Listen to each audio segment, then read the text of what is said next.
ইসলামী শক্তিকে ক্ষমতায় আনতে পিয়ার পদ্ধতি বাস্তবায়ন জরুরি, বললেন চরমোনাই পীর। বিস্তারিত সংবাদ।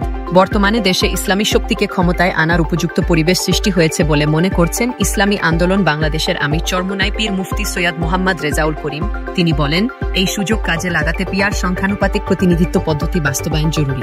ইসলামী আন্দোলন বাংলাদেশের শ্রমিক সংগঠন ইসলামী শ্রমিক আন্দোলনের প্রতিষ্ঠাবার্ষিকী উপলক্ষে আজ শুক্রবার রাজধানীর সোহরাওয়ার্দী উদ্যানে শ্রমিক সমাবেশ হয়। সমাবেশে প্রধান অতিথির বক্তব্যে চরমোনাই পীর একথা বলেন। ইসলামী আন্দোলনের আমির বলেন, দেশের গণতান্ত্রিক রাজনীতিতে সুষ্ঠু প্রতিনিধিত্ব নিশ্চিত করতে আগামী জাতীয় নির্বাচন অবশ্যই পিয়ার পদ্ধতিতে অনুষ্ঠিত হতে হবে। তিনি বলেন, বর্তমান সংখ্যাগরিষ্ঠতা ভিত্তিক নির্বাচনী পদ্ধতিতে জনগণের প্রকৃত মতামত সংসদে প্রতিফলিত হয় না।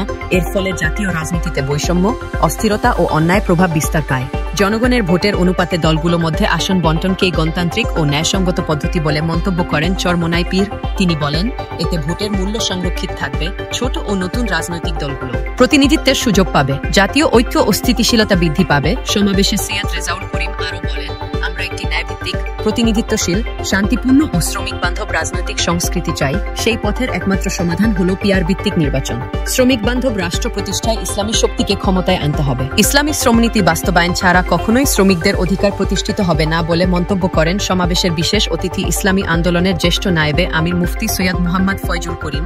তিনি বলেন, ইসলামী আন্দোলন বাংলাদেশ এমন একটি রাষ্ট্র গঠন করতে চায় যেখানে মানুষ ও কুকুর খাদ্যের জন্য লড়াই করবে না, মালিক শ্রমিক দ্বন্দ্ব থাকবে না। রেজাউল করিম বলেন, নির্বাচনে অংশগ্রহণের জন্য ইসলামপন্থী রাজনৈতিক দলগুলোর মধ্যে সমঝোতার চেষ্টা চলছে। অধিকাংশ দল ইতোমধ্যে এ বিষয়ে ঐক্যমত প্রকাশ করেছে, তবে চূড়ান্তভাবে নির্বাচনে কোনো জোট তৈরি হবে না। তিনি আরও বলেন, নির্বাচনে অংশ নেওয়া দলগুলোর সমর্থন ও সমন্বয় নিশ্চিত করতে আসনভিত্তিক একটি লিয়াজো কমিটি গঠন করা হবে। এটি নির্বাচনী প্রস্তুতি ও পদক্ষেপগুলো সমন্বিতভাবে বাস্তবায়নে গুরুত্বপূর্ণ ভূমিকা পালন করবে।